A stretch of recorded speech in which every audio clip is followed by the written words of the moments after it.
बच्चों का अगर मनोबल बढ़ा है, मैं ऐसा नहीं कहता हूं। उनको जरूर ये इतना शायद अगर ढाढ़स है कि मेरे रहते हुए उन पर कोई बहुत ज्यादती नहीं होगी, तो मेरा इतना कर्तव्य बनता है, इतना तो हमें करना ही चाहिए बिहार के छात्रों के लिए।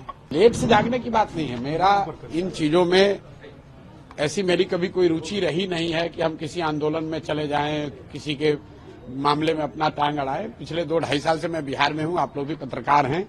किसी भी आंदोलन में, किसी भी इस तरह के कार्यक्रम में मैं जाता नहीं हूं। बच्चे हाथ जोड़ रहे हैं, उसको आप लाठी से मार रहे हैं, वो निहायत तौर पर गलत बात है। और जैसा मैंने पहले भी कहा है कि बिहार लोकतंत्र की जननी है। अगर बिहार में 500 बच्चों को सार्वजनिक स्थल पर बैठकर अपनी बात कहने का अधिकार नहीं होगा, तो इसको तो हम लोग लाठी तंत्र में बना रहे हैं। हम लोग प्रदर्शन के लिए कहाँ जा रहे हैं? वहां छात्र बैठे हुए हैं, तो मैं उनसे मिलने जा रहा हूं। इसमें किसी परमिशन की ऐसी जरूरत तो है नहीं। गांधी मैदान में 1000, 500, 2000 लोग तो प्रतिदिन जाते हैं। ये कोई ऐसा कार्यक्रम नहीं है जिसके लिए कि सरकारी परमिशन की जरूरत है। सरकार को, विभागों को एक इंटीमेशन कल जो व्यवहारिकता है उसके हिसाब से दे दी गई है। वहां पर कोई रैली, धरना, प्रदर्शन तो है नहीं। छात्र एक जगह इकट्ठा होकर बात करना चाह रहे हैं, और गांधी मैदान तो सार्वजनिक जगह है, सबके लिए खुला है। जो भी बिहार का, इस देश का नागरिक है, वो गांधी मैदान में जा सकता है। तो हम लोग भी जाकर वहां बात कर रहे हैं। वहां पर कोई धरना, प्रदर्शन ऐसी बात तो है नहीं। सरकार नाहक ही इस मुद्दे को अपना प्रतिष्ठा का प्रश्न बना रही है और कहीं न कहीं खुद का नुकसान कर रहे हैं। अगर 1000, 2000 बच्चे, 500 बच्चे बैठकर बात करना चाहते हैं, तो बच्चों के पास कोई सरकारी बंगले तो है नहीं, वो कहाँ बैठेंगे? इसलिए वो गांधी मैदान एक सार्वजनिक जगह है, वहां पर वो बैठे हुए हैं। लेकिन बड़ी बात है कि प्रशांत किशोर जा रहे हैं। नहीं, इसमें बड़ी बात क्या है? प्रशांत किशोर भी बिहार के एक सामान्य नागरिक हैं, यहाँ के युवा हैं। अगर बच्चे चाहते हैं कि मैं भी जाकर बैठूं, तो मैं भी वहां जाकर बैठूंगा। जहां पर छात्र पहले गर्दनी बाग वाले एरिया में बैठे हुए थे, वहां पर जगह नहीं थी और कई नाले वगैरह खुले हुए हैं। कल भी लोगों ने मुझे बताया कि भैया यहाँ पर जब लोग 500 से ज्यादा लोग होते हैं तो कई लोगों को चोट लगने की संभावना होती है, कोई दुर्घटना हो सकती है। दोनों ओर से गेट पुलिस बंद कर देती है।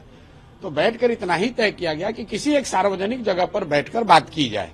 इतनी ही सी बात है कि वहां पर बैठकर सबने तय किया, भाई सबसे अच्छी जगह क्या होगी जहां जनता को परेशानी न हो, जीवन में किसी के व्यवधान न पड़े। तो लोगों ने कहा, भाई गांधी मैदान में 2-3 हजार लोग तो आते जाते रहते हैं, तो वहीं पर एक कोने में बैठकर हम लोग भी बात कर लेंगे। प्रशांत जी, आपके आने के बाद जहां छात्रों का मनोबल बढ़ा है, वहीं सरकार की, प्रशासन की बेचैनी भी बढ़ी, इससे आप इनकार करेंगे? भाई सरकार की बेचैनी बढ़ी है, नहीं बढ़ी, ये तो सरकार का मामला है।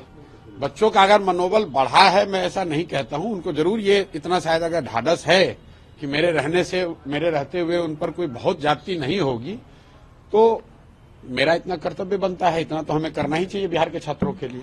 थोड़ा लेट से सर आप जागने लगे? नहीं, लेट से जागने की बात नहीं है। मेरा इन चीजों में ऐसी मेरी कभी कोई रुचि रही नहीं है कि हम किसी आंदोलन में चले जाएं, किसी के मामले में अपना टांग अड़ाएं। पिछले 2-2.5 साल से मैं बिहार में हूं, आप लोग भी पत्रकार हैं। किसी भी आंदोलन में, किसी भी इस तरह के कार्यक्रम में मैं जाता नहीं हूं। इन बच्चों के साथ सिर्फ और सिर्फ इसलिए गए 3-4 दिन पहले, जब मैंने ये देखा कि 200-250 बच्चे अगर शांतिपूर्ण तौर पे प्रदर्शन कर रहे हैं या अपनी मांग रख रहे हैं, वो मांग सही है, गलत है, ये सरकार उनके साथ बैठ के निर्णय कर सकती है। लेकिन बच्चे हाथ जोड़ रहे हैं, उसको आप लाठी से मार रहे हैं, वो निहायत तौर पर गलत बात है। और जैसा मैंने पहले भी कहा है कि बिहार लोकतंत्र की जननी है। अगर बिहार में 500 बच्चों को सार्वजनिक स्थल पर बैठकर अपनी बात कहने का अधिकार नहीं होगा, तो इसको तो हम लोग लाठी तंत्र में बना रहे हैं। लाठी तंत्र तो नहीं बनाया जा सकता है इसको, इसलिए उनके साथ खड़े हैं।